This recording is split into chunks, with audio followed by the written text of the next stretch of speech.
Zilch left, 35 Wichita Macho Dice Toe. right, F5. Dice right numbers, 3 Jet Spielberg. Ready? Right. All right, welcome back to the Pre-Snap Pressure Podcast, episode 26. All right, I'm going to cry. The CFP season's over. Yeah, are you that upset over it? Honestly, fair. We're Sit on my couch and watch college football 365 days a year if that was an option. yeah, that's fair. I probably do the same. But we got a lot of stuff to talk about anyways, despite the season being over. We're going to just go a brief rundown. We're going to recap the national championship game, give you some general news because some weird crap is going down with some accusations being thrown out from here to there all over the place. Then we're going to go, do a recap of the year. We're going to go over our favorite or best games from the year, give out some weird and wacky awards, and then later talk about ESPN's top 100 from the year and see if we agree or disagree. Sound good, Ryan? Yeah, no, sounds fun. National championship game. Indiana. Hoosier is your national championship. Or is your national championship winner, excuse me. We both wanted Indiana to win, right? Unless we're... Oh, absolutely. Not even a question. What kind of psycho would I be if I wasn't rooting for Indiana in that game? Yeah, I was watching, but I was rooting for Indiana. Yeah, you were. I bet you were happy when you saw that interception. You were. With like 5 other guys. We all collectively started cheering when Carson Beck threw that game-losing interception. I'm not even surprised. Funny. It was really funny. But yeah, game started off really, really slowly. But I feel like most of the games in the playoffs, especially from Indiana, besides the one against Oregon, have started pretty slowly. Yeah. Then they slowly, progressively turned up. Miami kind of turned it up at the end, but it wasn't enough as Indiana wins 27-21. Well deserved, well earned. Down the stretch, it just looked like they were unstoppable. Yeah, I mean, they went on a couple of drives there late in the game to, kind of put it away. Took some air out of Miami's sail a couple of times. Had some really gutsy calls, some Superman plays, as everyone is calling that Fernando Mendoza rushing touchdown. I mean, it was unreal. The blocked punt before or in the third quarter. Yeah, that's really what got the game going. I mean, By the way, I don't think I've seen someone consistently throw a back shoulder fade ball more on point than Fernando Mendoza does. And those Indiana receivers do a really good job of adjusting back and catching that, but he rarely ever misses. Like as a defensive back, there is quite literally nothing you can do about that. yeah, no, I mean, it was so tough. Mendoza is just like that dude. He puts the ball right on point every time. And that's not to take away from some of the great games played by some Miami players. Ruben Bain got his, Akeem Messidor. Mm-hmm. As per usual, Malachi Tony was doing his best to carry the passing game, and then Mark Fletcher was really playoffs. By the way, that guy, Yeah, nice. Yeah, he had some really good runs. That 57-yarder. I mean, those are really the only guys that I'm like, all right, that kind of sucks that you didn't get to be on the winning end of that. But I mean, they had some nice performances. I think an NFL team is going to actually be very pleasant if they draft Mark Fletcher. Should he declare? I completely agree. Oh, if he's declared yet. He should. He should go to the NFL. You put up 2 touchdowns and 100+ yards. Well, I stand corrected. He's returning to Miami next year, so never mind. But still, Miami's going to be dangerous then. Yeah. Yeah. Well, we'll talk about that later because they got some holes to fill. But it looks like they're doing some interesting methods to get those roster holes filled. But like I said, we'll talk about that later. Actually, we can talk about that right now. Yeah, I was gonna say. So, reports this week have come out that, confirmed Darian Mensah, Duke quarterback, is in the transfer portal. Reports were coming out that is because Miami tampered with him and baited him into the portal with a package up towards worth $10 million. 10. That includes just straight funds. I think his sister gets a full ride, who's a college soccer player. There were some other things included in that, but Mensa had signed a deal with Duke, so right now he's getting sued by Duke, and currently he has a restraining order that does not allow him to commit to a school. So right now Mensa is sitting in the transfer portal and is not allowed to actually commit to Miami currently until an injunction. What'd you say it was? What do you mean? When did you say his isn't where the ruling is where he'll be allowed to either decided if he's allowed to leave or every. Oh, a pending injunction hearing on February 2nd in Durham County in front of Superior Court Judge Ed Wilson. Okay, so that's next week. So yeah, it's just sitting there. All right, here it is, Route. Miami's supposed desperation move for Darian Mensah. Buy out his Duke contract, so he's allowed to actually come play. $10 million total to make it happen. He'll get housing, he'll get an Adidas deal, and his sister will get a full ride and NIL as well. She's currently at Oregon. That's a lot of money. Yeah. That's a lot of money. So that's one feud with the transfer portal. There's another one going on between Clemson and Ole Miss. This past week, Dabo Swinney had a press conference and basically just pointed a big old finger at Pete Golding for tampering with one of his players who had already signed a deal with Clemson, but was offered, I think it was like double the money from Ole Miss. We gotta. I feel bad for Dabo here. I mean, first, like time actually, being convinced to go to the portal, and just a little bit of tampering happens, and it's like, well, all right, really? He said it's straight hypocrisy, and he implored people to be an example to young coaches and to have integrity. So, I mean, it was a linebacker, like I said, already signed. He's already enrolled at Clemson, and Swinney claims Ole Miss has repeatedly tried to lure him into the portal to get him to come to Ole Miss. Yeah, I mean, Swinney also was like, it's just a sad state of affairs, and I it's agree. like, he was like, to me, we have a broken system. If there's no consequences for tampering, then we have no rules and we have no governance. And I was like, yeah, I That's mean, right. that's exactly how I feel right now. Here's my opinion on the matter. These need to be contracts, two-way contracts signed by both the school and the player. They need to be not paid all up front. They need to be enforced through the contract, meaning you have to pay or you have to play to get paid. And that's enforced throughout the season like in the NFL. If you want to treat these kids like professionals and give them boatloads of money, you got to treat them like professionals. A kid should not be able to sign a deal with a school, take $1 million, and then leave. You sign a contract. There's no reason for that. That's where you're playing. That's what the contract means. And if you want to force your way out of the contract, you have to sit out for a year. Yeah, no. Doesn't the SEC have a rule where, like, if you transfer to a I don't school think you can transfer within the to conference another and then SEC transfer school back twice. to your original school, like, you have to sit out for that year? I don't think it's. I think it's twice. I don't think you're allowed to transfer to an SEC school twice, and then you have to sit out for a year or something like Okay. that. Yeah, there's some rule like that. Realistically, I think we're just at a point where we need a players' association. Yes, Where I we agree.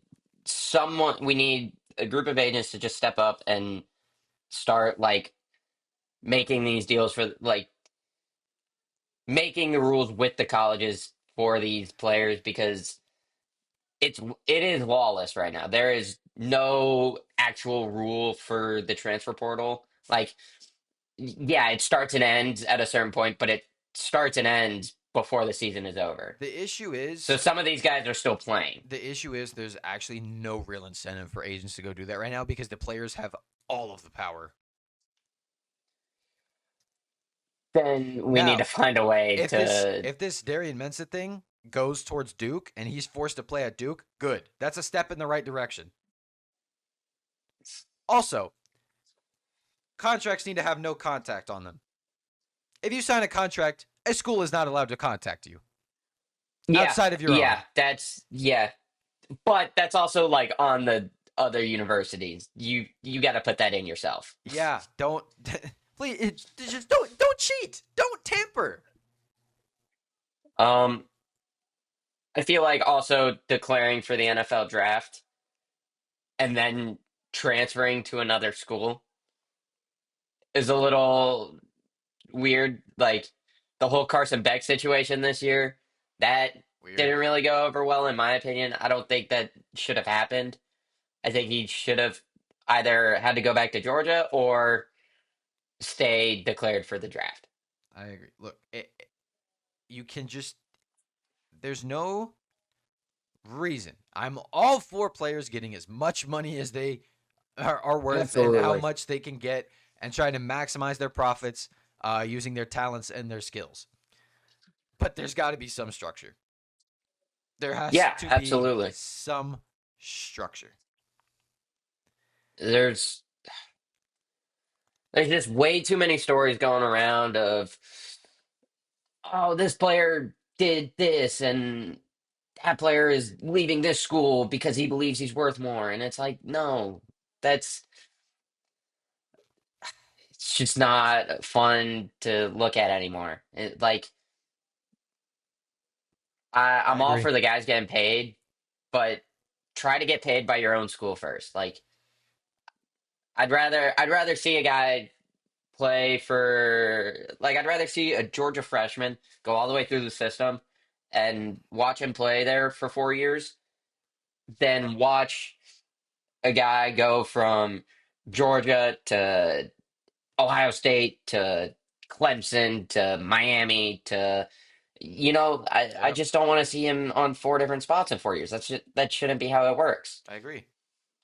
TJ Finley, for example. Okay, well, that's the opposite of what I was describing. No, I think it's actually the extreme of what you're describing. You know who I'm talking about, right? The dude who went from LSU to LSU. Incarnate Wood. Let's see. It's Ellis. Let's see. Here's his path. LSU to Auburn to Texas State to Western Kentucky to Tulane to Georgia State to Incarnate Word. 7 How schools. how does that happen? How do you Woo! go from an LSU like commit to an Incarnate Word commit? How does it happen? Mind you, How are you that bad? TJ Finley almost took down Bryce Young in Alabama in 2021 in the Iron Bowl while playing for Auburn. Oh my God. Now he's playing an Incarnate Word. Yep.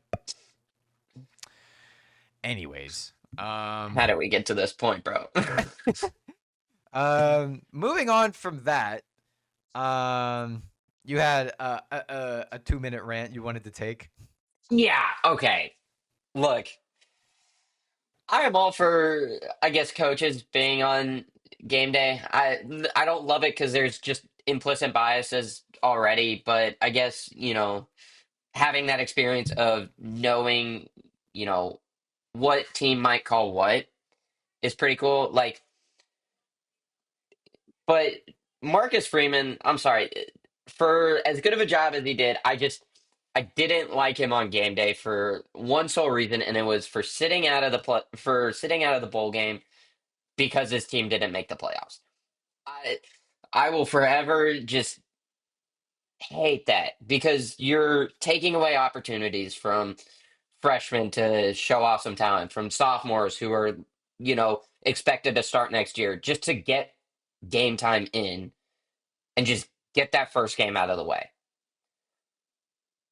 But like they could have put anyone else on there.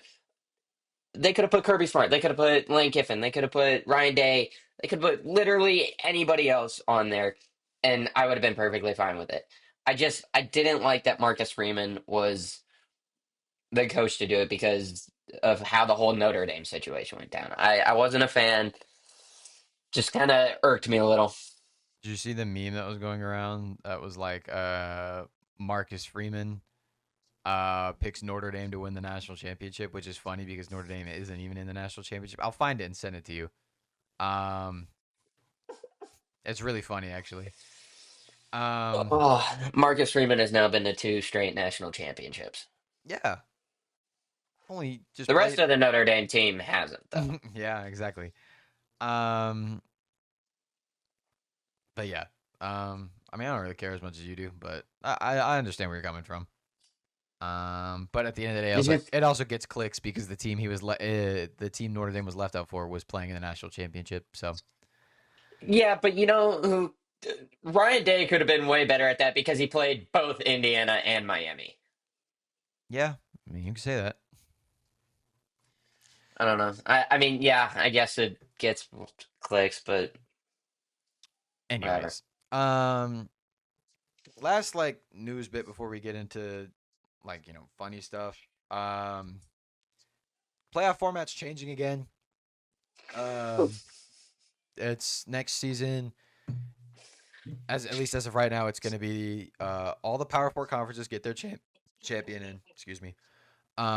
Instead of just the top 5 conference champions. So a group of 5 now only gets one conference champion in, whatever the top one of that is. So if that system was in place this year, 7-5 Duke would have made the playoffs. And then Notre Dame is guaranteed a spot if they're anywhere within the top 12 come selection Sunday. So they can't be forced out. Join a conference for the love of God. This picture. I said, You are not. What is this? I look at your phone. That was the joke I was the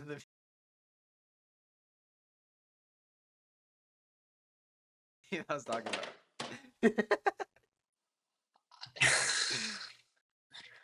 Bro, just join a conference. I have no respect for Notre Dame.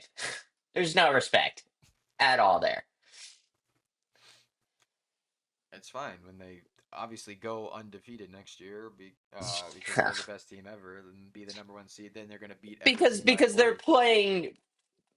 they're playing a mix of conferences next year. Don't get me wrong, but they're playing the bottom half of every single one of those conferences. I think I saw. They are I think ducking eight of their everyone, dude. 8 of the teams on their schedule had 8 or more losses this year. Yes, dude. We took a look at this already. Because let's see what is their toughest game. Let's see. Miami is a pretty tough game. SMU, all right. And then BYU. Those are, That's really it. That's really all they got. and then they And got what, Purdue and Wisconsin and North Carolina and Boston North Carolina. College and Syracuse and Rice. Yeah, bro. That's a playoff team in my opinion. Oh yeah. Hey, look, some of these schedules are going to get harder in the years coming. Like look at 2028. It's a decent schedule. Texas, Clemson, Miami. Those are the only 3 that I can see being good. Hold on, Virginia Tech could be good in 3 years. I guess, but James Franklin can't win big games. Okay, well, you see, so Why are they need to start a rivalry with Indiana now that Indiana's good. what do you mean, dude? Notre Dame would have won the national title. They were the last team to beat Indiana Cool. You know what season that was? last year. Yep. Last year don't matter. It's this year now. All right, anyways. Yeah, that was also Signetti's first year as head coach. Yep. All right. Moving away from like the constructive news stuff, let's get into the fun stuff for this episode. Starting off our best, or at least our picks for the best games from this year.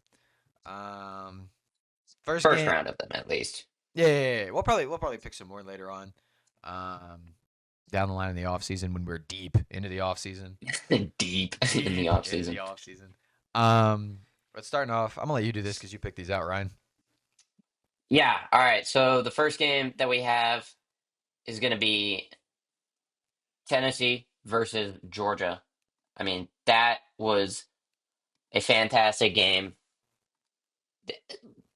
It was high scoring, but close for the entire game.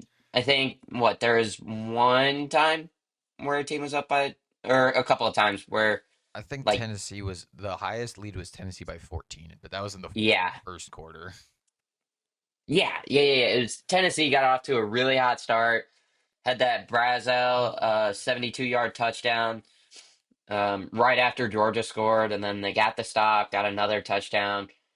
And then Georgia, got it to within a possession before the half was over, took the lead coming out of the half. And then Brazel got his third touchdown of the game on another 50-plus yard touchdown, Awesome. 28-27 Crap out of Daniel Tennessee. Harris.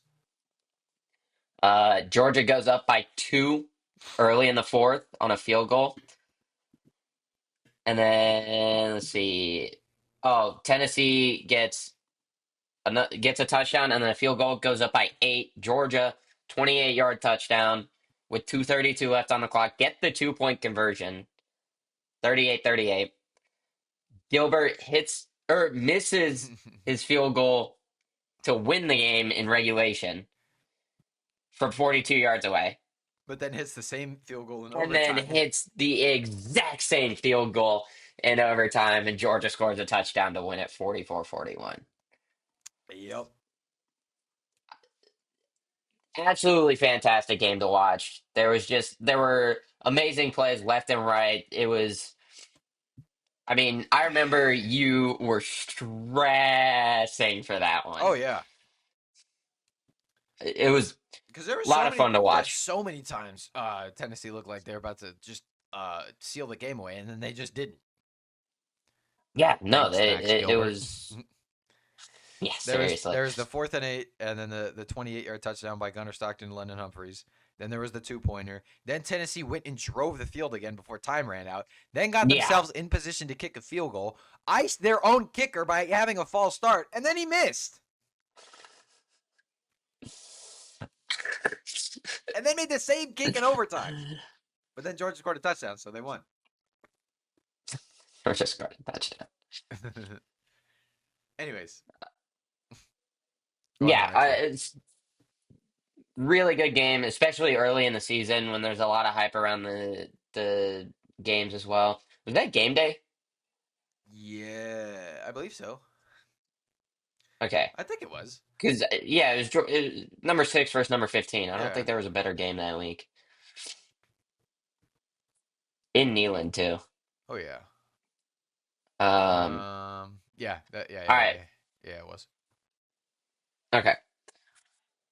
Next game that we're going to do is the Hoosiers versus the Penn State Nittany Lions, where Omar Cooper has probably the catch of the year.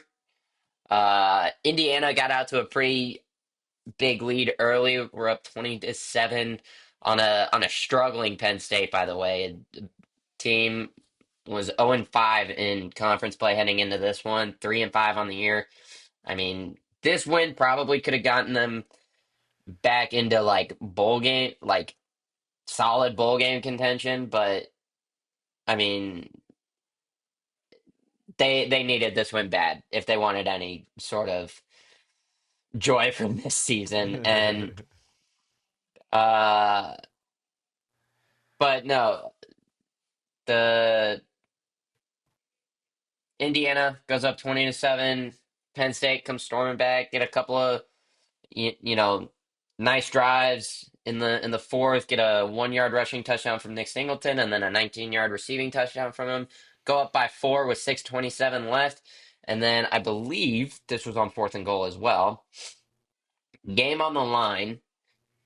Fernando Mendoza leads the Hoosiers 80 yards down the field, and with 30 seconds left on 3rd and goal. Sorry, Mendoza finds Cooper in the back of the end zone. I have no idea Number one, how the ref called this in real time. Dude, that Insane ref call. is actually crazy for actually getting that call right. Best back judge of all time. And also, I have no idea how Cooper was able to get those feet. There is, you could hear it on the broadcast. Like the booth goes silent while they're watching the replay, and then the second that they fully see that Oh Cooper my is in, god! it's just like man, just one of those games, dude. That to keep an undefeated 16-0 season. Yeah. Oh. And then yeah, they also went on to beat the crap out of everyone else. Yeah. And then our final game that we have this week is going to be South Carolina at Texas A&M for, I think, the biggest blown lead I have ever seen personally. Um, you've got a pretty close one on your record, but South Carolina jumps out. South Carolina jumps out to a 30-3 lead at halftime. 30-3. I was jumping for joy. I was so happy. I oh my Texas gosh. A&M are frauds. Woo! They're awful. Now the only thing that I didn't like about it was, well, Texas doesn't get to be their one loss. But but here comes Marcel Reed and Mike Elka and Casey Concepcion and Ashton Bethel Roman storming back in the second half. A 21-point third quarter to make it 30-24. And then a lone touchdown in the fourth. And Lenore Sellers and South Carolina had a couple of opportunities where they were driving late. Yeah, they had, they actually only had two drives in the fourth quarter, but they went 3 and out on one of them, and then Texas A&M like on fumbles on South Carolina's 4-yard line, up by one. Now you're thinking, oh, they got a chance. And they got a first down. They got a big time first down on a third or fourth and six, and then Lenora Sellers got sacked twice, and it was 3rd and 12 and 4th and 16 all of a sudden, and it was pretty much over at that point. Sellers had to make a 7-yard run, or made a run, but got 7 out of it, and then A&M just nailed it for Yep. probably their most. I don't even know if that was their most exhilarating win this year. It definitely was. Was it? I definitely was. I mean, I guess. But the Notre Dame game? I don't know. Another comeback win where they won by one? They had some crazy wins this year. They had a couple of crazy wins. They had some nuts wins this year. But yeah. I would, yeah. I mean, you could debate both of those, but they were down 27 points, Ryan. Yeah, like, this is probably the coolest win, but, like, I mean, Notre Dame is not even arguably a better team. Oh, yeah. They are the better team, and I don't know. It's very arguable that you could say That's also the the type Notre of Dame game game was a better that win. in years past A&M just falls flat and loses. So True. Very true. I mean, it just looks so ugly in the first half, too. anyways. Oh yeah. Anyways, all right. Let's move on to our weird and wacky awards to give out for the season. We decided to do this just because it's fun and could be funny. Attempt to be funny. Anyways, Yeah. we have how many? 1, 2, 3, 4, 5, 6, 7, 8, 9. 9 awards. All right. First award is the "What Are We Doing Here" award. Ryan especially would like to present this award to Illinois for being ranked top 10, but then losing by 53 points. Congratulations to the Fighting Illini. This was probably one of the teams I was most excited about heading into this year, and they could not have disappointed more. Now, granted, They were it was to Indiana, but still. Penn State put up a better fight against Indiana. So Oh, a way better fight. let's calm down. But for some reason, Illinois, I can't remember. Whatever. They were 3-0 heading into this game. They had won every game pretty easily. They had beaten Duke, who, future ACC champs, 45-19. And then they go and play Indiana. Granted, it's on the road. Number 19 versus number 9. You would expect, okay, Indiana's probably got a shot for an upset here. No, they've got a shot to dismantle an entire team. Just crush the hopes and dreams of every Illini fan in the country. I will say, Illinois did not deter after that. Insane goldfish memory right there, because they actually ended up going 8-4 on the year and beat Tennessee in their bowl game. Yeah, but they were ranked number 9 to start the season. People were like, they get a chance to win the Big Ten, all to get crapped on by 53 in week, what was it, 4? Yeah. Yeah. Look, I'm not saying, I'm not upset that happened. How do you even give up 63 points? You're bad at football. Signetti, by the way, said this. We broke their will. Yeah, that would be a good way to describe Yikes, it. dude. That would be a pretty good way to describe that. Anyways, congratulations Illinois for winning the first of our of the Pre-Snap Pressure Podcast Awards. Can we call it that now? Can we get that, the pre-snap pressure awards. can we get that trademarked? Start sending them trophies. All right. Next award goes to the annual Trap Game Victim Award. This is awarded to a ranked team that ignored every warning sign of their of a team they're playing and ended up falling flat and being upset and embarrassed and just flat out disappointing. Congratulations, Florida, for losing to USF. After being ranked, preseason ranked 15, people were putting DJ Lagway in Heisman conversations. There were some people saying Florida is going to win the SEC. They lost to USF week 2. Yeah, and this game probably got Alex Golish hired, by the way, at Auburn. Yeah. There was also another game just a couple of weeks later that another team kind of fell victim to the trap against this Florida team. What team would that happen to be, Ryan? Yeah, I was going to say, do you know what I'm referencing? Oh, I know exactly what you're referencing. Yeah.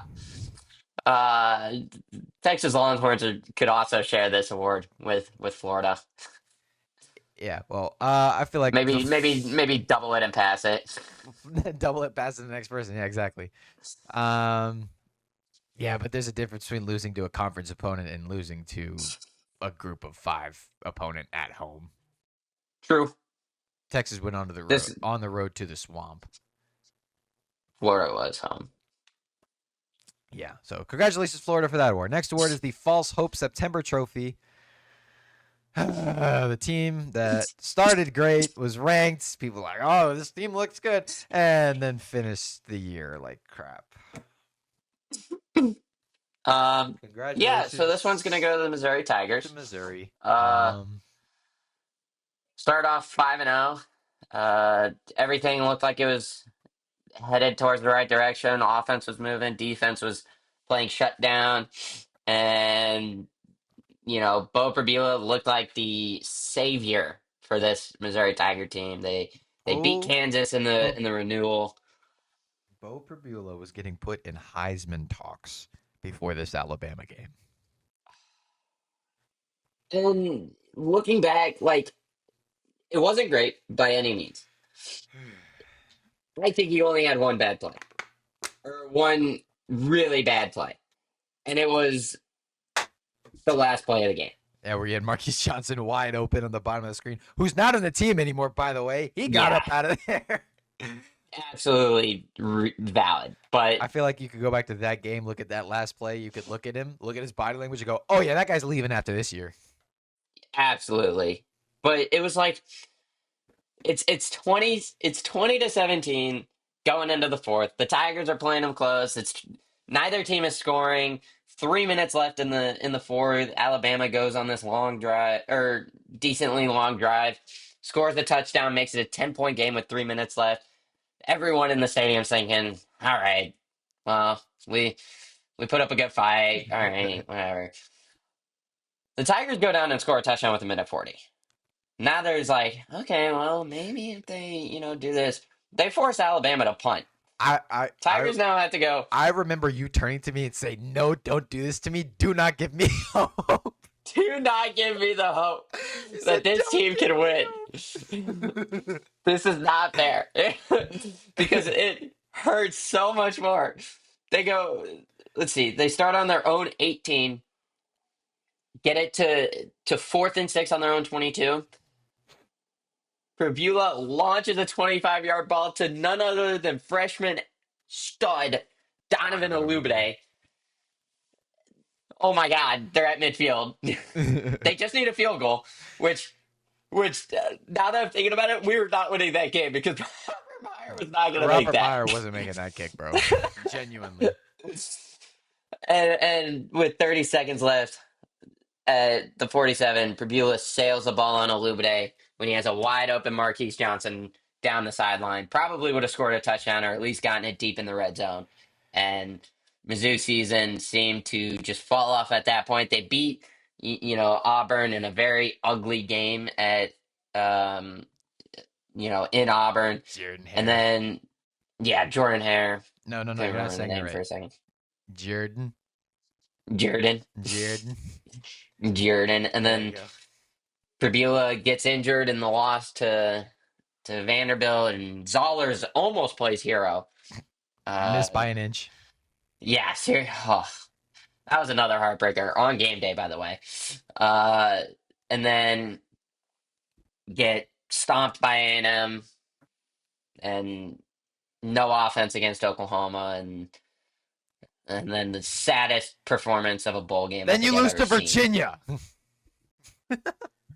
It was like they score on the first drive of the game, and then don't score for the rest of the game. That How, sounds about right. how does one manage to do that? And why does Ahmad Hardy only have 15 carries in this game? Yeah. Just Anyways, gross. enough of us sulking. Next award goes to the announcer that wouldn't shut up about this award. Ryan, take it away because you wanted to put this one in. I know Arch Manning is a Manning, and I know his dad is Cooper Manning, but for the love of God, can we just not show him 15 times every game? I mean, especially in the Michigan game in the Cheez It Bowl. Now you know how I feel What? about Matthew McConaughey. Sorry, what? What was that? Now you know. Now you know how I Okay, feel about Matthew McConaughey. McConaughey actually has some relation to the university. He is a teacher there. He went there for school. He Matthew McConaughey is the equivalent teacher to Pete Carroll at USC. Yeah, probably. No. Matthew McConaughey for you is what Michael Irvin was for me this year. Okay, Michael Irvin on the sideline, like, bro. I get it. You're excited for the team. Just go watch the game. He was no he actually, if you didn't know, Michael Irving was auditioning for a remake of Snowfall on the sideline. You know what Snowfall is, right? No. Go look it up. Actually, I'm just gonna I'm gonna type it to you, but I'm not gonna say it.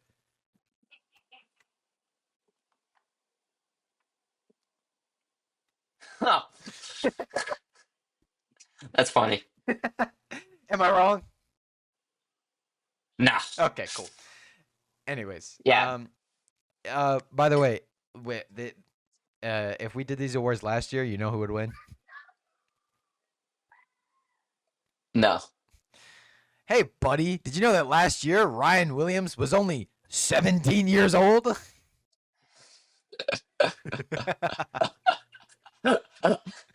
Wait, how old is he? I think he was 17. Yeah, yeah, he's winning that award last year. But no, it's like we don't need to show Cooper Manning watching his son play football every single 30 seconds. Every time Arch Manning makes a pass. What do you mean? He's It's vital to the importance of the broadcast. yeah, sure. Maybe three times in a broadcast I would be okay with. But especially during that Michigan game, it was just like Nonstop. I swear he was on there 15 different times. Anyways, next award is the Galaxy Brain Award for a coach call that was insane. Ryan really harped for this one. It's Kurt Signetti for calling a draw on 4th and 4 in the national championship. And then it works so well that your quarterback literally turns into Superman and scores a touchdown. I hate that Fernando Mendoza is going to the NFL this year. That would be such a cool college football cover. It's also unfortunate that he's probably gonna go to the Raiders. No, no. Okay, look. No, there's no looking. The Raiders have two nice weapons. Okay. Ashton Jeanty and Brock Bowers. You can do a lot with those two. If they can just find a receiver in free agency Not their and biggest then start problem. drafting offensive linemen for the There you next go. 4 years, There you go. they will be good. They will be good. I promise you they will be good. This is Fernando Mendoza is gonna do his cadence. He's gonna look down to make sure he catches the football because the snap is slightly bad. He's gonna look up and there's gonna be a D tackle in his face. That's about 80% of plays. He's gonna have such a rough first year, and um like They still gotta hire a they coach. need, yeah, they need a good coach. But they also like first round should be Mendoza, second round should be offensive line, and you should trade into the second round or back into the first round if possible to get an offensive lineman. You need just one offensive lineman to show that you are trying to build something around him so he will want to stay. And so that Brock Bowers will want to stay and Ashton Jeanty will want to stay. Completely unrelated, but you bringing that up. Can we agree that with all 8 draft picks the Houston Texans have, that every single one of them should be an offensive lineman? The first 5. Like, literally, I don't think there's a team with a bigger just one problem than the Texans. Yeah, I mean, phenomenal defense. No, okay. No. CJ Stroud, CJ Stroud, dude, come on. Okay, yeah, Wait, but CJ Stroud can be good if you get him to get confident and comfortable behind the offensive line. That has sucked for 3 years. Okay, yes, I will. I will. Fine, CJ Stroud. Yes, we have seen that he is has the ability to be a good All right, quarterback. hold on. Wait. We're losing the point. But We're losing the point. Okay, but let me just point this out. 20 of 47 and 4 interceptions. Yeah, that's bad. That's pretty bad. I snuck into an NFL game and played Granted- quarterback.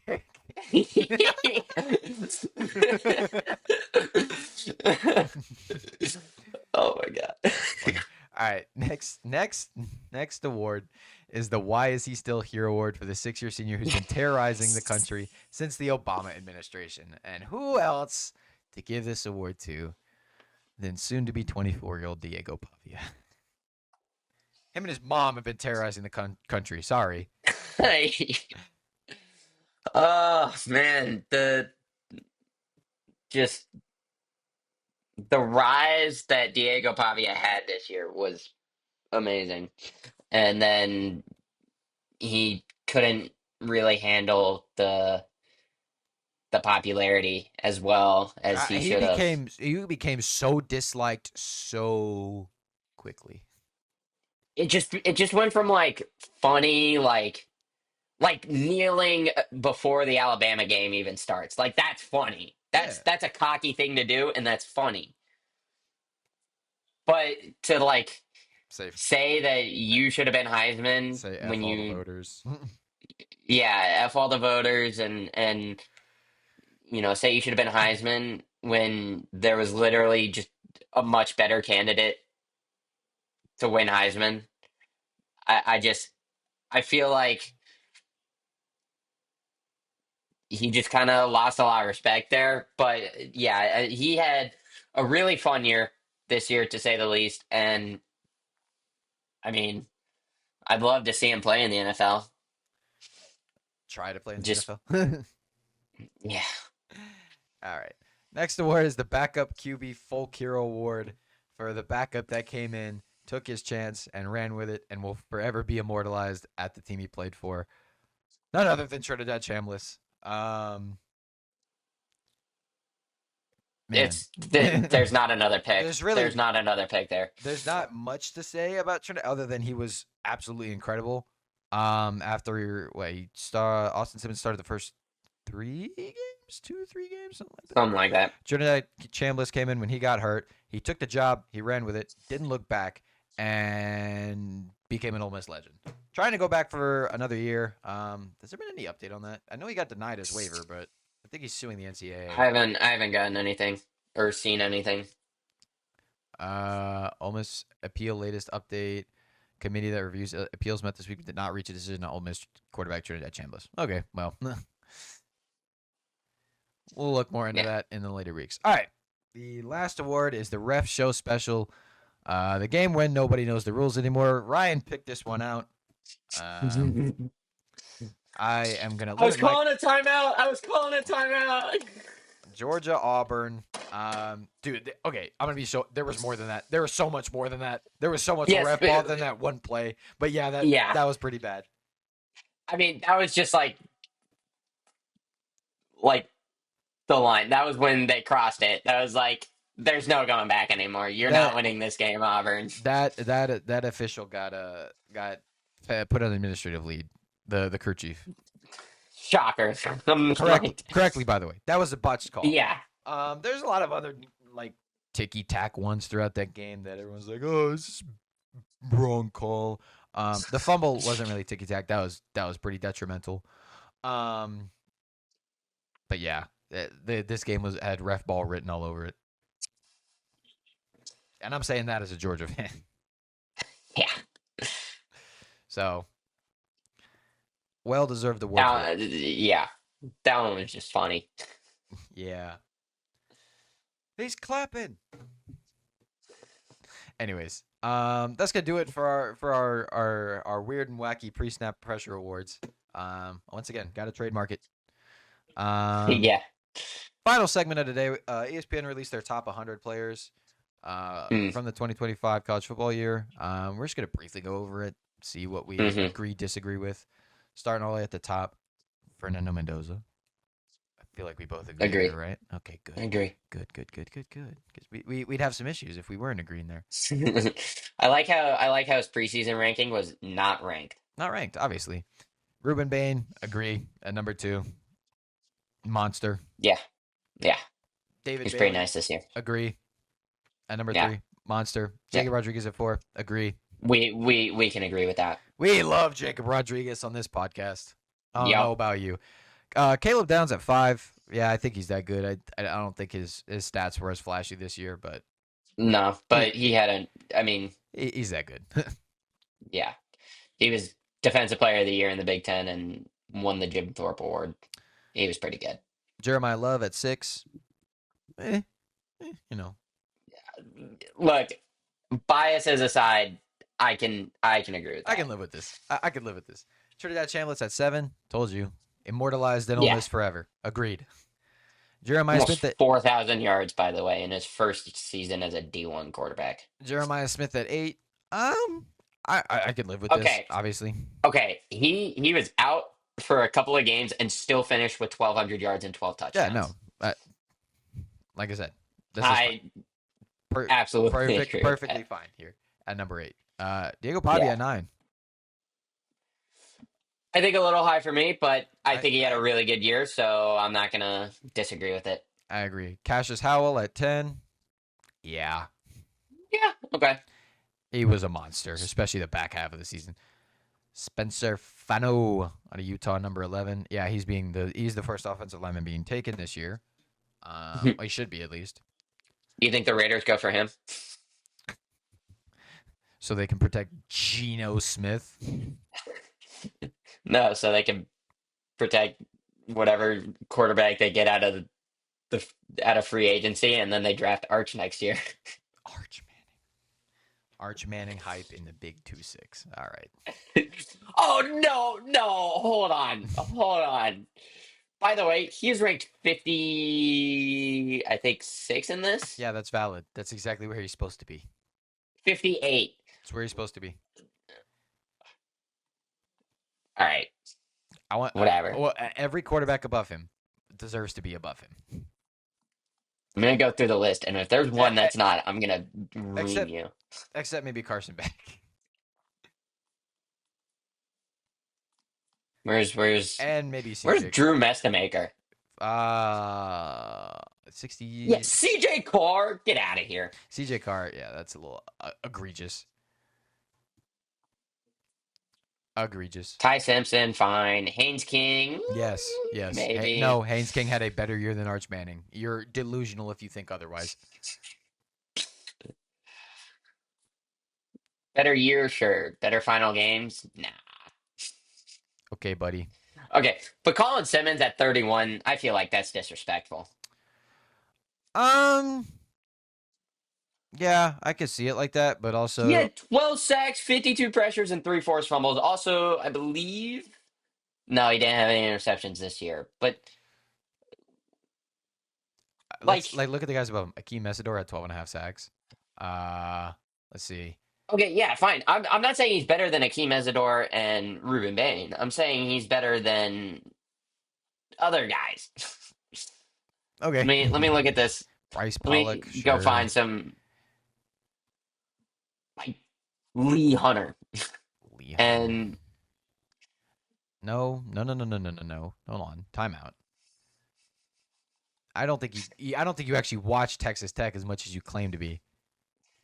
what do you mean? Lee Hunter could probably take two offensive linemen and still not move on a running play and then stop the running back. Yeah, but I'm sorry. Sacks are not a Who's defensive. Who's the one player you were scared for this year? Yeah, Colin Simmons. And then I got not scared of him because he didn't do anything after the first play of the game. So.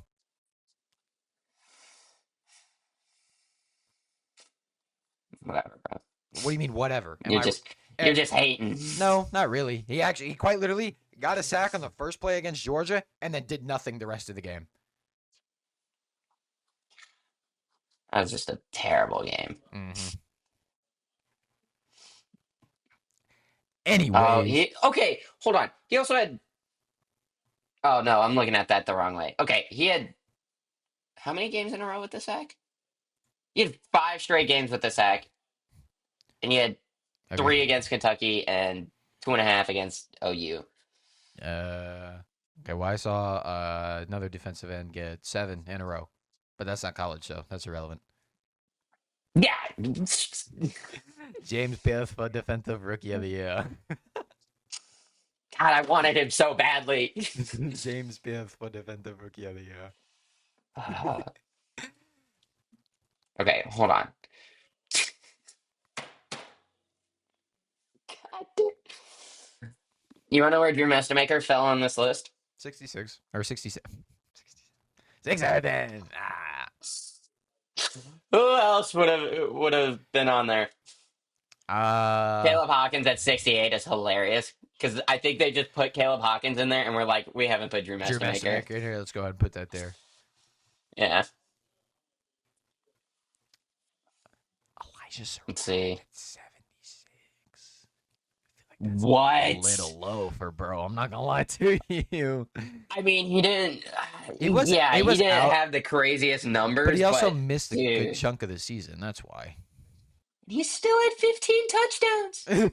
He led the country in touchdowns. How do you put him at 76? I'm sorry. Had the biggest touchdown of the game against Ohio State. Yeah. Amen. That was a miss. Let's see. Is Noah Fafita ever gonna be good, or He was good that like one time. for a game? No, he was good for like 1 year. Dude, Keegan Trost had a 98.6% pass blocking grade. Keegan Trost is a goat, genuinely. Keegan Trost should go to Vegas and play with Fernando Mendoza. Mark Fletcher falling at 75. Feel like that's a little low for a guy who dominated in the playoffs. Yeah, well, hold on. Let me see what running backs were above him. L.J. Martin had 1,300 yards. Caleb Hawkins had 1,400 yards. I think Mark Fletcher's better than Caleb Hawkins. I love Caleb Hawkins, but I think Mark Yeah, that Fletcher was could be better. fun. Let's see what other running backs we got here.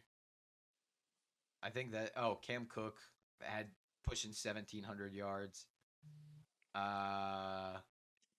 Emmett Johnson had 1,500 yards. Okay. See what other running backs we have here. I think the only ones that are left are Kawan Lacey, Ahmad Hardy, and Jeremiah Love. So. And those were easily the top 3 backs of the season. Yep. Not even a question. Not a question.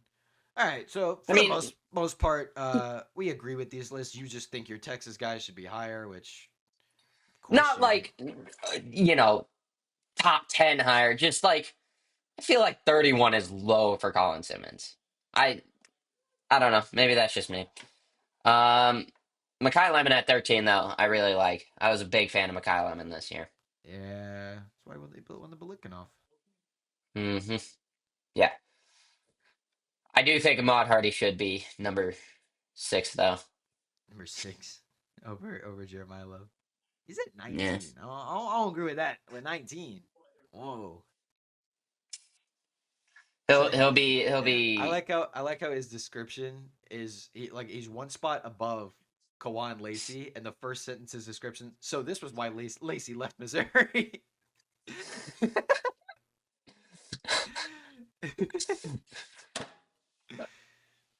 That's really funny. My God. That's really funny. Oh, that is gonna be. I hope Lacey and Ahmad Hardy are the 2 best running backs next year, because that's gonna be so fun to like just keep track of, because they're both sophomores. Yeah. Absolutely. All right. Well, that's that list.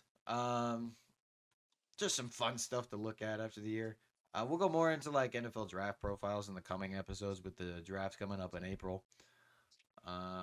Should we do a show like we did? This wasn't on the podcast, but we did a show last year for the draft, and I think it was pretty fun, right? Yeah, we can Should we do do that an again this episode year? we can do a couple of episodes like that We need to get where we Sagan just do mock drafts. on. We need to get Sagan on again. I happily. Yeah, we're gonna do some more of that in the offseason too. Get some guest speakers in here, so it's not just me and Ryan yelling at each other. Then somebody else can yell at us For an hour. for an hour. All right. That is gonna do it for episode 26 of the Pre-Snap Pressure Podcast. First episode of the offseason. Once again, I'm gonna cry. There's no more college football. There's almost no more football in general. Shh. Quiet. Don't speak that way. Don't speak. What time is the first game today? I have no idea, bro. What time does Jared Stidham play Championship Sunday football? I think the AFC is the early game, because that's not going to be a good game. I'm booking it right now. The Patriots and Seahawks in the Super Bowl, and the Seahawks are going to win on a game-winning interception in the red zone by Devin Witherspoon. No, they're going to win on a 2-yard rushing touchdown. They're going to write one. They're going to write the wrong one way or another. Wait, no, they don't. They don't have Zach Charbonnet. They can't run for a touchdown in the Oh red zone. no! Kenneth Walker has to score. No, I God, that's my worst nightmare. Clint Kubiak is going to be kept up at night, knowing that he's going to have to give the ball to Kenneth Walker in the red zone. No, he's going to activate Kenny McIntosh off IR, who hasn't played this year because he has a torn ACL, and he's going to give him the ball on one leg rather than give it to Kenneth Walker. They're gonna go sign Marshawn Lynch for a 1-day deal. Oh man. Anyways, like I said, that's gonna do it for episode 26. Next episode is gonna be in 2 weeks again. Have some draft profiles, have some film for you to look at, and some other stuff. We don't know, but hopefully have another full fun episode for you then as well. As always, thank you for watching.